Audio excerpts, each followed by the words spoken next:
¿Cuántos están gozosos de estar en la casa del Señor? ¿Cuántos dicen amén? Damos gloria y honra a nuestro Señor y seguimos estudiando entonces la palabra. Ahora queremos invitarles a reflexionar en la palabra del Señor y estamos predicando, enseñando el libro de los Hechos de los Apóstoles. Y el título de este mensaje se titula así, escúchelo: duro de cambiar, duro de cambiar. ¿Cuántas veces hemos escuchado esa expresión? Duro de cambiar. Pastor, fíjese, mi esposo, qué duro de cambiar. Pastor, fíjese, mi esposa, qué duro de cambiar. Tengo este hijo, qué duro de cambiar. O esta hija, o este vecino, o mi compañero de trabajo, o mi jefe, qué duro de cambiar. Es muy duro. Y lo que es más interesante es que muchas veces nosotros decimos: no le voy a hablar ya, para qué perder mi tiempo. No voy a orar por esa persona porque es dura, no quiere, no va a aceptar, no va a querer venir a la iglesia, no va a querer aceptar a Cristo en su corazón como Señor y Salvador personal. Y ¿sabes qué? A veces nosotros nos convertimos en piedras de tropiezo para esas personas, porque somos los primeros que no tenemos fe, no tenemos esperanza, no tenemos confianza en el Señor, que Él puede cambiar a esa persona, que la gracia de Dios también puede transformarlo y cambiarlo. Es más, ¿cuántos de nosotros éramos esos duros de cambiar y el Señor nos cambió? El Señor nos transformó, el Señor hizo un cambio en nuestras vidas. Así que si Dios te ha cambiado a ti y me ha cambiado a mí, Él también puede cambiar a las personas. Él también puede transformar a las personas y transformar sus corazones. ¿Por qué? Porque el Señor está llamando. El Señor sigue llamando. ¿Cuántos lo creen? El Señor sigue llamando a las personas y su llamado nos transforma, su llamado nos cambia, su llamado hace un cambio en nuestras vidas. Y yo quisiera que nosotros podamos continuar viendo ahora en el capítulo 9 donde nos quedamos. Hechos capítulo 9, un ejemplo de cómo Dios puede cambiar a una persona. La persona que vamos a estudiar, el personaje que vamos a estudiar ahora, es una persona que la gracia de Dios lo cambió de ser un terrorista a ser un evangelista. ¿Escuchó? De ser un terrorista a ser un evangelista. Porque la gracia del Señor puede alcanzar a cualquier persona. Por más dura que sea, el poder de Dios lo puede transformar. ¿Cuántos dicen amén? Así que la próxima vez que usted diga: esta persona es dura de cambiar, recuérdese de este mensaje. ¿Por qué? Porque el llamado de Dios es un llamado irresistible. La gracia de Dios irresistible para aquella persona que es dura de cambiar. Y el personaje que hoy vamos a estudiar, cualquiera podría decir que es esos de los duros de cambiar. Me refiero a Saulo, que posteriormente lo vamos a conocer como el apóstol Pablo. Así que abra sus Biblias en el capítulo 9 de Hechos y vamos a estar aquí estudiando de la manera como estamos estudiando la palabra de Dios expositivamente. Y vamos a abrir nuestras Biblias en el capítulo 9 y vamos a estudiar. A través de este estudio vamos a ver 4 llamados a todo creyente que nos cambia por completo. 4 llamados que el Señor hace y que nos cambia y nos transforma.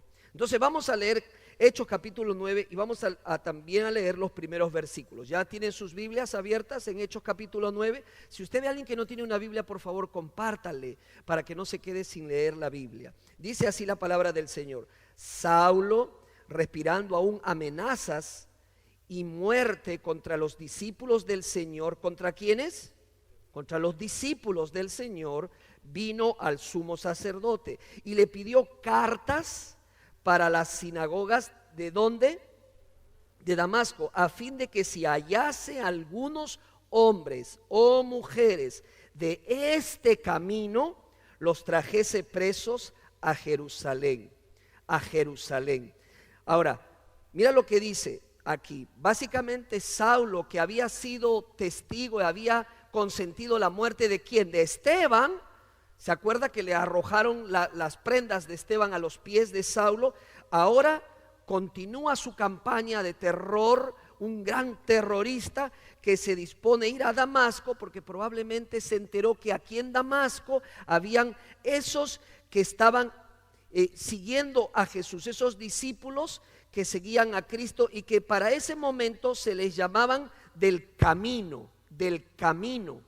Ahora, Jesús dijo, yo soy el camino. Así todavía se les llamaba a los discípulos de Jesús, los del camino, los de ese camino. Y dice, para traer los presos a Jerusalén. Ahora mire el versículo 3. Mas yendo por el camino, aconteció que al llegar cerca de Damasco, repentinamente le rodeó un ¿qué? Un resplandor de luz del cielo. Y 4 dice, y cayendo en tierra, oyó una voz que decía, Saulo, Saulo, ¿por qué me persigues? Él dijo, ¿quién eres, Señor? Y le dijo, ¿qué dijo? Yo soy Jesús, a quien tú persigues. Dura cosa te es dar coces contra el aguijón. Aquí tenemos al apóstol Pablo, que en este entonces es Saulo, ¿verdad? Perseguidor de los cristianos. Pero también vemos aquí en este capítulo la conversión de un hombre que va a ser muy importante, que Dios lo va a usar en gran manera en la iglesia y para la extensión del reino de Dios. Saulo nació en Tarso, capital de la provincia romana de Sicilia. Se hallaba en la parte suroriental de lo que actualmente es Turquía. De padres judíos, se consideraba hebreo de hebreos y pertenecía a la tribu de Benjamín, y lógicamente era romano porque había nacido en este lugar, tenía la ciudadanía romana, recibió la mejor educación. La Biblia dice que era celoso de la ley y era fariseo, y veía en estos discípulos de Jesucristo una enorme amenaza para lo que él creía que era correcto. Así que se dedicó con afán, con ahínco, a perseguir a los cristianos que habían huido del país por causa de la muerte de Esteban. Pablo decide ir a buscarlos a donde se pudieran refugiar. Mire esto, mire este hombre, hasta donde estén los iba a tratar de encontrar para arrastras llevarlos a Jerusalén presos, privarles de su libertad. Ahora, Damasco era una ciudad considerablemente grande y la población judía era numerosa. Se calcula que había más o menos de 30 a 40 sinagogas en esa ciudad. Pero casi, dice, para entrar a Damasco, algo sucedió. Fíjense otra vez, en el versículo 3, le rodeó un resplandor de luz del cielo. Esto no es otra cosa que la gloria de Dios, la presencia de Dios. Y dice que él, cayendo a tierra, oyó la voz. ¿De quién? De Jesús. De Jesús. Hermanos, Saulo vio a Jesús y oyó a Jesús. Tuvo esa revelación, esa oportunidad, porque luego esto lo calificaría para ser apóstol de Jesucristo, porque para ser apóstol de Jesús tenía que ver a Jesús. Y él lo vio y dice Jesús, ¿por qué me persigues? Ahora una pregunta, ¿Pablo perseguía a Jesús? ¿Pablo o Saulo perseguía a Jesús? ¿A quién perseguía Saulo? Perseguía a la iglesia, perseguía a los cristianos. Pero Jesús dice, Saulo, Saulo, ¿por qué me persigues? ¿Está dándose cuenta, hermanos? ¿Por qué? Porque al perseguir a la iglesia, al atacar a la iglesia, estaban atacando a Jesús. Al perseguir a la iglesia, a atacarla, a meterse con la iglesia, se estaba metiendo con el propio Jesús. ¿Por qué? Porque la Biblia dice que la iglesia es el cuerpo de Cristo. Entonces, escuche, esto es bien importante, para Jesús, el que haga algo contra la iglesia, lo hace contra él. Para nuestro Señor Jesús es algo muy serio atacar a su iglesia, porque lo están atacando a él. Por eso es que, hermanos, hermanas, tenemos que tener sumo cuidado de tener esa conciencia que la iglesia es del Señor, que la iglesia hay que respetarla, que a la iglesia hay que cuidarla, que debemos evitar por todos los medios deshonrar a Jesucristo al portarnos de una manera que no glorifique al Señor. Esta es la iglesia de Jesucristo y tenemos que verla así. Es un lugar santo donde el Señor Jesucristo la gobierna. Pero lo otro importante, hermanos, que vemos aquí es que el Señor le hace un llamado. Y este es el primer llamado que quiero compartir con ustedes. El llamado a la salvación. El llamado a la salvación. El Señor Jesús le hace este primer llamado a Saulo a la salvación. ¿Y dónde recibe este llamado Saulo? ¿En el templo? No, no lo recibe en el templo. Lo recibe en el camino a Damasco. ¿Qué significa eso? Si usted revisa el Nuevo Testamento y especialmente el libro de los Hechos, usted se va a dar cuenta que muchas de las conversiones de las personas no se dan en el templo, se dan fuera del templo. ¿Por qué? Porque es muy simple. Jesucristo estaba trabajando y estaba obrando en diferentes partes, en diferentes lugares. Y el Señor, nadie lo te detenía. Él seguía obrando y Él seguía llamando. Y lo que el Señor quiere ahora es que nosotros nos unamos a Él en lo que Él está haciendo fuera del templo. Escucha lo que le voy a decir. Jesucristo con su Espíritu está obrando en tu barrio, está obrando en tu trabajo, está obrando en tu compañía, está obrando en las calles. Y Él nos llama a unirnos a Él en lo que Él ya está haciendo alrededor nuestro. ¿Por qué digo esto? Porque a veces pensamos que solo en la iglesia se pueden dar las conversiones. Amén por la iglesia y amén por el santuario donde traemos a las personas. Pero también el Señor puede obrar fuera del templo. Puede obrar en un salón de escuela dominical. Puede obrar en tu casa, puede obrar en tu barrio, puede obrar en cualquier lugar. ¿Por qué? Porque el Señor está trabajando, dice la Biblia. Dios sigue trabajando y llamó a Saulo. Y Saulo respondió.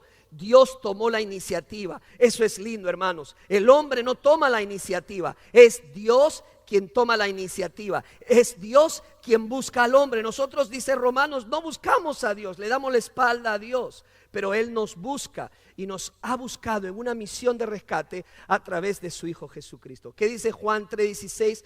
Porque de tal manera amó Dios al mundo, que dio a su Hijo unigénito, para que todo aquel que cree en Él no se pierde, sino que tenga vida eterna. Vida eterna.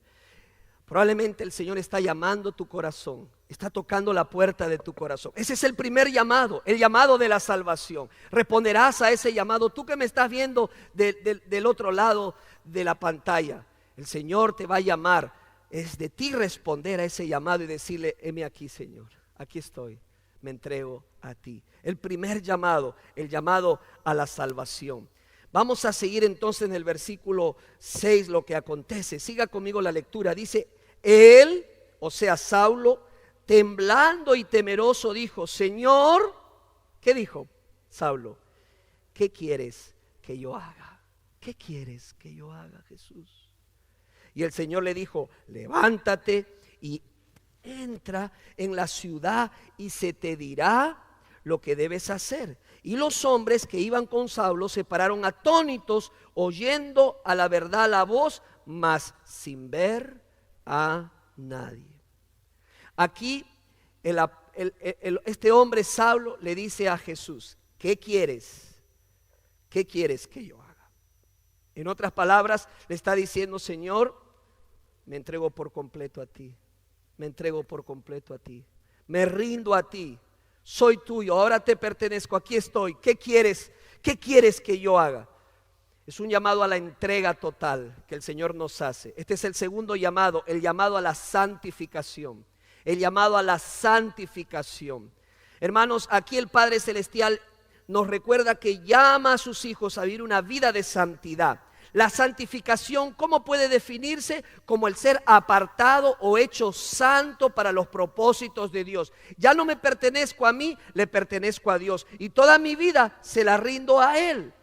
No hablo de aislarnos, de irnos a un convento, ponernos un respeto a las personas que han decidido voluntariamente enclaustrarse o refugiarse en aquellos conventos. Pero el Señor, cuando oró en Juan 17 por sus hijos, ¿cómo Él oró por sus discípulos? Él oró y dijo: Señor, guárdalos del mundo. No oró que los quite del mundo, porque nosotros, la Biblia dice, somos la luz y sal del mundo y tenemos que brillar para Cristo.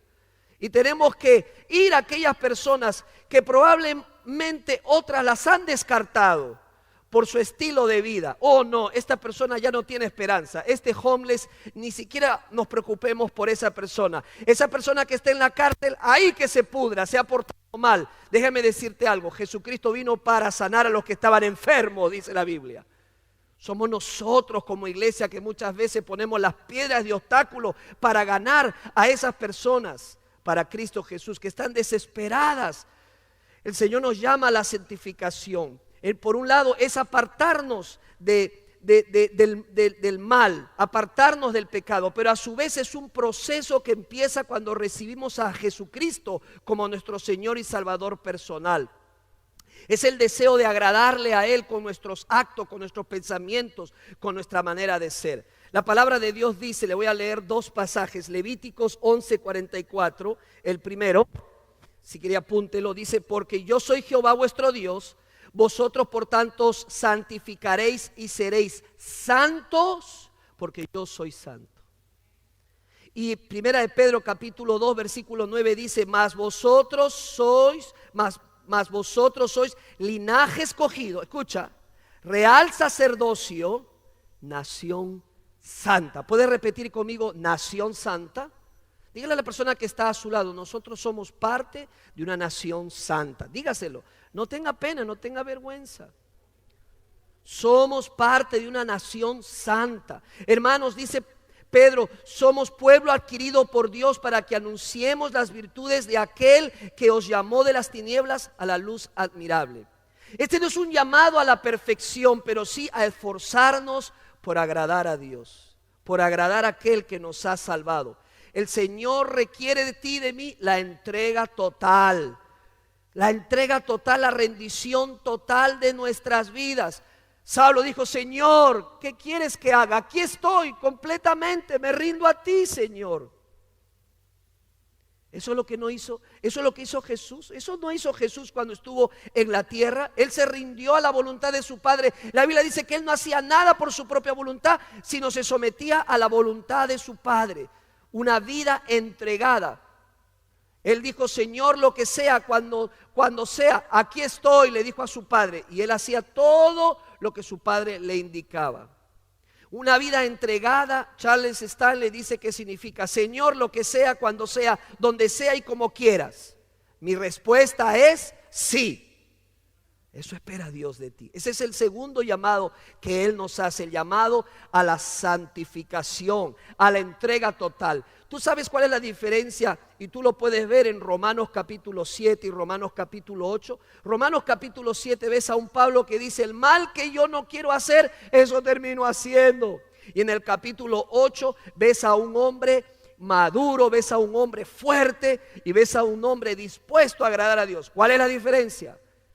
El capítulo 8 de Romanos nos habla de estar llenos del Espíritu Santo de Dios. Ahí está la diferencia. Cuando estoy lleno del Espíritu Santo de Dios y me entrego por completo a Él y me rindo por completo a Él, puedo ver la diferencia en mi vida. Romanos 12:1, por tanto dice, hermanos, les ruego que entreguen su cuerpo a Dios por todo lo que Él ha hecho a favor de ustedes, que sean un sacrificio vivo y santo, la clase de sacrificio que a Él le agrada. Esa es la verdadera forma de adorarlo a Él. Completa rendición a Él. Jesús lo puso en estos términos y nos habló en Juan capítulo 15 versículo 5 de esta manera: yo soy la vid, ustedes son las ramas. El que permanece en mí como yo en él dará mucho fruto. Separado de mí no pueden ustedes hacer nada. Ahí está la santificación, la permanencia. Me uno a Cristo y dependo de Él para todo. Y dejo que Él obre en mi vida a través de su Espíritu y le voy agradando cada día y le voy glorificando con lo que yo hago. Ahora, ¿cómo sé que permanezco en Cristo? ¿Quién tiene la respuesta? ¿Cómo sé que estoy prendido de la vid? ¿Cómo sé que estoy dependiendo de su Espíritu? ¿Cómo sé que soy un hijo de Dios, una hija de Dios, que estoy rendido a Él o a ella? ¿Alguien sabe? Muy sencillo. Revise su vida de oración. Revisa tu vida de oración. Porque tu vida de oración va a demostrar tu dependencia en Dios. ¿Sobre qué ora? Sobre lo que no esté orando es lo que está tratando de hacer por cuenta propia. Está tratando de hacer por sus propias fuerzas. La oración es la prueba decisiva. El secreto de la dependencia en el Espíritu de Dios es la oración incesante. Ore por las decisiones, ore por sus necesidades, ore por sus intereses, ore por su horario, ore por los problemas que enfrenta, ore por sus decisiones, ore por su economía, ore por las cosas que va a hacer, ore por todo. Y usted verá la dependencia de su vida hacia el Señor. El Señor nos hace el llamado a la salvación. El Señor nos hace el llamado a la santificación. Pero luego podemos ver otro tercer llamado que Él nos hace. Pablo o Saulo se rinde por completo a las manos del Señor. Y sabes que yo reflexionando digo, estas dos preguntas encierran lo que tú y yo debemos hacer con el Señor. La primera es, ¿quién eres, Señor? ¿Quién eres? Quiero conocerte más. Y luego, ¿qué quieres que yo haga? ¿Qué quieres que yo haga, Señor? Solo dos preguntas que encierran el corazón del discipulado. ¿Quién eres? ¿Qué quieres que yo haga? ¿Puedes repetirlo conmigo? ¿Quién eres? ¿Qué quieres que yo haga? Una vez más, ¿qué quieres que yo haga? Haga estas dos preguntas al Señor. Aquí está el corazón del discipulado. Sigamos leyendo, que esto no queda aquí. Mira el versículo 8 en adelante. Dice: entonces Saulo se levantó de tierra y abriendo los ojos, ¿qué pasó? No veía a nadie. Así que llevándole por la mano, le metieron a Damasco. Qué interesante. ¿Cómo entró a Damasco, hermanos? Saulo entró a Damasco humillado. Saulo entró a Damasco dependiendo de otros y sin poder ver. Qué interesante las cosas que hace Dios, ¿verdad? Mire el versículo 9, donde estuvo 3 días sin ver y no comió ni bebió. O sea, se metió con el Señor en ayuno, en oración, sin poder ver. Dios estaba detrás de todo esto. Era necesario que Saulo perdiera la vista temporalmente para que se desconecte del mundo que lo rodeaba y pueda reflexionar sobre su propia vida y sobre lo que había hecho y lo que había pasado con él. Entonces dice el verso 10, había en Damasco un discípulo llamado ¿cómo? Ananías, a quien el Señor dijo en visión. Ahora, ¿quién le dijo lo que le dijo? ¿Quién es el Señor? Jesús. ¿Se acuerdan en el primer capítulo cuando definimos y dimos las características del libro de los Hechos y dijimos, realmente los hechos no son de los apóstoles, los hechos son de ¿quién? De Jesús, porque Jesús sigue gobernando su iglesia. Y aquí vemos a Jesús hablando con Ananías y le dice a Ananías lo siguiente, dice, Ananías.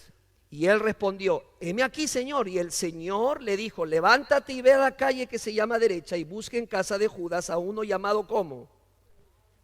Saulo de Tarso, porque he aquí, ¿qué hace?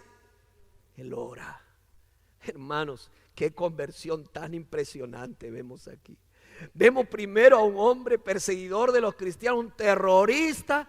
Si lo pudiéramos contextualizar a nuestro tiempo, era un cabecilla del grupo terrorista ISIS, porque eso es lo que hace ISIS, decapita cristianos. Aquí tenemos uno de ellos. Así que la próxima vez que tú pienses en una persona dura de cambiar, ¿qué vas a decir? El poder de Dios puede transformarlo. El poder de Dios puede cambiar ese corazón de piedra y convertirlo en un corazón de carne. Míralo ahora, él ora, dice en el verso 12. Y ha visto en visión a un varón llamado Ananías que entra y le pone las manos encima para que recobre la vista. Hermanos, todos nosotros los que somos discípulos del Señor, quizás no hemos pasado por esta experiencia, esta conversión tan dramática, ¿verdad? De perder la vista, ¿verdad? Y luego recobrarla. Pero ¿no te has puesto a pensar que espiritualmente hablando, eso no ha pasado con nosotros? Estábamos ciegos espiritualmente, no podíamos ver, no orábamos, íbamos a misa porque teníamos que ir a misa, no teníamos una relación con Dios. ¿Por qué? Porque estábamos ciegos y presos de nuestros pecados y de nuestros delitos, separados del Señor. Pero el Señor nos llamó con su gracia. ¿Cuántos alaban a Dios por ese llamado? No veíamos, pero ahora vemos. Estábamos caminando en tinieblas, pero ahora estamos en luz. ¿Hay alguien aquí que quiera decirle a Dios: gracias, Dios, por tu llamado de salvación? Gracias, Jesús, porque ahora veo. Antes no veía, ahora veo. Por tu gracia y por tu misericordia lo has hecho así conmigo. Pero ¿qué más encontramos aquí? Muy simple. Vemos el tercer llamado que nos hace el Señor, el llamado al servicio. El llamado al servicio. Saulo no solo fue elegido para la salvación, sino para la misión. Ojalá que lo puedas recordar. No solamente fue elegido para la salvación, sino fue elegido para la misión. Déjeme decirle algo: si usted ha sido salvado, usted ha sido elegido para la misión de Dios. Usted ha sido elegido para la misión de Dios. Y aquí lo vemos en la palabra del Señor, claramente el llamado que Él nos ha hecho. Dice la palabra del Señor en el versículo 13. Sigamos leyendo el versículo 13. ¿Estamos ahí, perdón? Ok, sigamos leyendo. Entonces Ananías respondió: Señor, he oído de muchos acerca de este hombre, cuántos males ha hecho a tus santos en Jerusalén, y aún aquí tiene la autoridad de los principales sacerdotes para prender a todos los que invocan tu nombre. En otras palabras: Jesús, no me mandes a la boca del lobo, me estás mandando a aquel que mata, aquel que arrastra, aquel que persigue a los discípulos tuyos. Pero ¿qué le respondió el Señor en el verso 15? Ve, porque instrumento escogido me es este, para llevar mi nombre en presencia de los gentiles y de reyes y de los hijos de Israel. ¿Por qué? ¿Qué dice ahí? ¿Por qué? Porque yo le mostraré cuánto le es necesario padecer por mi nombre. Por mi nombre. Entonces dice Ananías, fue entonces Ananías y entró en la casa, y poniendo sobre él las manos dijo: hermano Saulo. Yo no sé cómo estuvo Ananías frente a Saulo, medio temblando, y ahorita me saca el machete y me corta la cabeza. Ay, Señor, pero si tú dices, Señor, yo lo voy a hacer. Y entró a la casa y le pone las manos, ¿verdad? Y ahí dice, le pone las manos y dice: hermano Saulo, temblando seguro, el Señor Jesús, que se te apareció en el camino por donde venías. ¿Quién le contó esto a Ananías? Jesús. Mira la comunión, la conversación que tenía el Señor. Dice: me ha enviado para que recibas la vista y seas ¿qué? Lleno del Espíritu Santo. Y al momento se le cayeron de los ojos como escamas, y recibió al instante la vista, y levantándose fue bautizado. El último verso, el 19. Y habiendo tomado aliento, recobró fuerzas, y estuvo Saulo por algunos días ¿con quiénes? Con los discípulos que estaban en Damasco, con los que él venía a perseguirlos. Ahora estaba con ellos. Mira, Dios es tan grande, Dios hace las cosas tan impresionantes. Aquí tenemos, hermanos, que nadie puede cambiar los planes de Dios. La gracia y el poder de Dios sobrepasan a todo poder humano. Uno puede disponer algo, pero el Señor al final tiene la última palabra. ¿Cuántos alaban a Dios por eso? El Señor es el soberano y Él está en control de todos y de todo. Y aquí puede darse evidencia que el Señor escogió a Saulo, dice el versículo 15, como un instrumento escogido me es este. Eso es lo que dice la palabra del Señor en Efesios capítulo 2 versículo 10. Todos hemos sido creados o recreados, como dice un pastor, en Cristo Jesús. Él nos ha dado dones y nos ha dado talentos para ponerlo al servicio de los demás. La palabra de Dios dice en Efesios 2 del 8 al 10. Quiero que lea este pasaje muy importante. Efesios 2, 8 y 10. Dice: porque por gracia ustedes han sido, ¿qué dice? Salvados por medio de la fe. Y esto no procede de ustedes, sino que es don de Dios, no por obras para que nadie se gloríe. Ahora mire el verso 10, porque ahí no llegamos, pero ahí tenemos que llegar, porque somos ¿qué? Hechura suya, creados en Cristo Jesús para hacer buenas obras, las cuales Dios preparó de antemano para que anduviésemos en ellas. Dios ha preparado una obra y un plan para tu vida. Ahora persigue ese plan y haz la obra del Señor en la misión que Él nos ha encomendado. Y 1 Timoteo 1:9 dice: fue Él quien nos salvó y nos llamó con santo llamamiento, no conforme a nuestras obras, sino conforme a su propio propósito y gracia, la cual fue dada en Cristo Jesús antes del comienzo del tiempo. Así que somos salvos para la misión, somos salvos para servir. No somos salvos para venir a ocupar una banca. Yo lo digo con todo amor y con todo respeto. Si estamos aquí y en la gracia de Dios hemos sido salvados para servir. Hemos sido salvados para la misión. Actívate, te lo digo en el nombre de Jesús. Actívate en el reino de Dios. ¿Por qué? Porque el Señor te ha llamado al servicio. Te ha llamado al servicio. ¿Y sabes cuál es la mayor motivación para el servicio? No lo que yo te estoy diciendo. Porque yo digo a cada rato e insisto y digo: sirvan, sirvan, sirvan.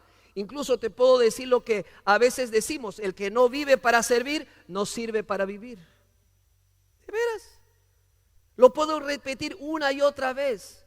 Y puedo decir: una persona que se llama cristiana y no sirve a Cristo es una contradicción en sí mismo. Pero hay una motivación mayor que mis palabras: la cruz. La cruz del Calvario es la mayor motivación para servir. Porque en la cruz donde murió Cristo fue la máxima expresión del servicio que Él nos dio a cada uno de nosotros. Porque Él murió en nuestro lugar. Él pagó por nuestras culpas. La Biblia dice que por nuestros pecados, gracias papito, por nuestros pecados Él murió. Él tomó nuestros pecados. ¿Cómo no servirle ahora a Él? ¿Cómo tú y yo podemos estar impávidos, podemos estar con los brazos cruzados cuando Él lo ha dado todo por ti y ha sacrificado todo por ti? ¿Cómo no servirle? Nosotros estamos teniendo una campaña, juntos lo lograremos. Es una campaña de reclutación de voluntarios. Déjame decirte una cosa: ya hay más de 12 personas que se han registrado para servir en diferentes áreas en la iglesia. Óigame, eso merece un aplauso porque eso llena mucho el corazón de gozo. Pero todavía tú estás sentado y no te has voluntariado. La mayor motivación para servirle es la cruz. La cruz donde Cristo murió por ti y por mí. La respuesta de Pablo al llamado de Dios y su posterior conversión, hermano, fue uno de los eventos más significativos de la iglesia cristiana, con consecuencias incalculables, porque Dios usó a este hombre en gran manera, increíblemente, para la gloria y honra de su nombre. Dios quiere usarte y tú no te imaginas lo que Dios puede hacer con un corazón que se rinde a Dios. Pastor, es que yo no he ido al instituto. Pastor, yo no terminé la secundaria. Pastor, yo no tengo una mamá, no he tenido una mamá cristiana, un papá cristiano. Pastor, yo no tengo muchas clases de Biblia. Pastor, yo no sé la Biblia. Escúchame, Dios quiere un corazón rendido. Lo demás lo hace Él. A veces son excusas, porque en el fondo no queremos servirle al Señor. Deja las excusas, ponte a trabajar, sírvele al Señor. Hay mucha necesidad en la iglesia. Ahora, se va a quedar fascinado lo que acontece en Damasco con Saulo. Mira el verso 20, enseguida. Mira, enseguida, ¿qué hacía Saulo? Predicaba a Cristo. Óigame, si Dios no cambia y transforma un alma. Duro de cambiar, pastor. Sí, es duro, pero más duro es usted. Se lo digo con todo el amor, porque usted no confía en el poder de Dios. Confíe que el poder de Dios puede cambiar a su esposo. ¿Cuántos dicen amén? Confíe que Dios puede cambiar a su jefe. Confíe que Dios puede cambiar a esa vecina, a ese vecino. No sea piedra de tropiezo. Colabore con el Señor. Demuéstrele amor a esa persona. Gánela para Cristo Jesús. Ya no dijeron amén. Amén. Enseguida predicaba a Cristo en las sinagogas, diciendo que este era el Hijo de Dios, y todos los que le oían estaban, ¿qué? Atónitos, estaban con la boca así abierta. ¡Oh! Este que nos estaba persiguiendo. Dice, y todos los que iban estaban atónitos y decían: ¿no es este el que asolaba a Jerusalén, al que invocaban este nombre? Y a eso vino acá, para llevarnos presos ante los principales sacerdotes. Verso 22, Pero Saulo mucho más se esforzaba y confundía a los judíos que moraban en Damasco, demostrando que Jesús ¿era qué? Era el Cristo, era el Cristo. Esto es lo que pasaba, hermanos, aquí. Y dice en el versículo 23, pasados muchos días, los judíos resolvieron en consejo matarle. ¿Te puedes imaginar eso? El que quería matar, ahora lo querían matar a él. Verso 24, pero sus acechanzas llegaron a conocimiento de Saulo y ellos guardaban las puertas de día y de noche para matarle. Entonces los discípulos, tomándole de noche, le bajaron por el muro, descolgándolo. ¿En dónde? En una canasta. Increíble lo que está pasando aquí. Cuando llegó a Jerusalén, trataba de juntarse con los discípulos, pero todos le tenían miedo. Ahí está el terrorista, ese es de ISIS, cuídate, ese corta cabeza. No creyendo que fuese discípulo. Entonces, ¿quién?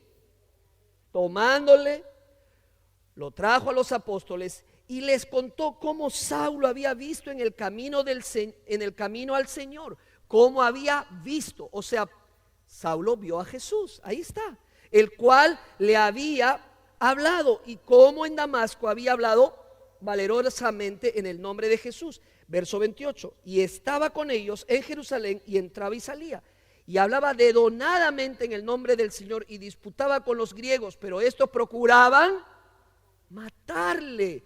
Cuando supieron que estos, los hermanos, le llevaron hasta Cesarea y le enviaron a Tarso. Entonces las iglesias tenían paz por toda Judea, Galilea y Samaria, y eran edificadas andando en el temor del Señor y se acrecentaban fortalecidas por el Espíritu. En otras palabras, hermanos, vemos aquí cómo Pablo, igual que los cristianos, enfrentaremos pruebas. No va a ser fácil compartir el evangelio, no va a ser fácil ser seguidor de Jesucristo, pero debemos de confiar en Dios, que nos da su paz en medio de las pruebas. ¿Cuántos dicen amén? Su paz, a pesar de las pruebas, gobernará nuestro corazón y no debemos de temer. Quiero terminar con el último llamado. ¿Cuántos llamados hemos hablado hasta aquí? El llamado a la salvación, el llamado a la santificación, el llamado al servicio. El último llamado, hermanos, es el llamado a rendir cuentas. El llamado a rendir cuentas. Ahora déjeme decirle algo. Tú te puedes evadir de los 3 primeros llamados, pero de este no te podrás evadir. La Biblia dice que llegará el día en que todos tendremos que rendir cuentas a Dios. Dice Romanos 14:12, de modo que cada uno de nosotros dará a Dios cuenta de sí mismos. Todos tendremos que rendir cuentas. ¿Sabías eso? Pero pastor, a mí me enseñaron que yo ya estoy libre de condenación. Así lo enseña la Biblia, la palabra del Señor, que estamos libres de condenación. Romanos capítulo 8. Ya no seremos juzgados para condenación. Amén. Pero la Biblia dice que habrá el juicio del tribunal de Cristo, 2 Corintios 5:10. Todos nosotros debemos comparecer ante el tribunal de Cristo para que cada uno sea recompensado por sus hechos estando en el cuerpo. No será un juicio de condenación, será un juicio para evaluar lo que hicimos. Dios te ha dado dones y talentos. Escúchame, Dios te ha dado dones, talentos, capacidades. Te ha dado su espíritu para servirle, para entregarte por completo a Él, para ser útil en el reino de Dios. Y llegará el día en que Él te llamará nombre por nombre y nos evaluará. No es un juicio de condenación, es un juicio de recompensa por el servicio realizado. En otras palabras, en el pasado Dios nos trataba como pecadores. En el presente Dios nos trata como hijos, pero en el futuro nos tratará como administradores. La pregunta es, ¿qué le responderás tú cuando estés delante de Cristo? ¿Cuál será tu reporte final? ¿Qué le podrás decir a Él? No habrá excusas que valgan. No habrá excusas que justifiquen el habernos cruzado de brazos. Tendremos que darle cuentas al Señor por lo que hicimos o por lo que dejamos de hacer. Esa es la pregunta. ¿Estás listo? ¿Estás lista? para este llamado de la rendición de cuentas? Dios les está llamando, Dios te está llamando y tienes que responder. La prioridad de estos llamados para todos es el llamado a la salvación. Y hoy Él está tocando la puerta de nuestro corazón para limpiarnos y hacer una obra maravillosa de transformación en nuestras vidas. Nos llama individualmente, Él te llama por tu nombre, Pedro, Rosita, Juan, Margarita, nombre por nombre. Él quiere transformar tu vida, Él te está llamando a la salvación, pero tu destino eterno depende de la decisión de responder a su llamado con un corazón dispuesto, en el que tú le digas: Señor, quiero conocerte. ¿Quién eres? Quiero conocerte más. Sé que has muerto por mí en la cruz del Calvario. Tomaste mis pecados, tomaste el castigo que yo merecía. Oh Señor, ¿qué quieres que yo haga? Me rindo a ti, te acepto como mi Señor y Salvador personal. Te hago Rey de mi vida. Quiero ser un discípulo tuyo. Quiero seguirte por siempre. Sálvame del infierno, sálvame del pecado. Sálvame, Señor. Ven a mi vida. Te recibo en mi corazón. ¿Responderás positivamente este llamado de salvación? Está en ti tomar la decisión. Está en ti tomar la decisión. Todo empieza con este primer llamado. Si nunca antes has aceptado a Cristo como Señor y Salvador personal de tu vida y le has pedido perdón por tus pecados, hoy es día de salvación. No mañana, hoy es día de salvación. Pastor, usted no sabe lo que yo he hecho en el pasado. Usted no sabe los errores que he cometido. Dios sí lo sabe. A Él no le sorprendes.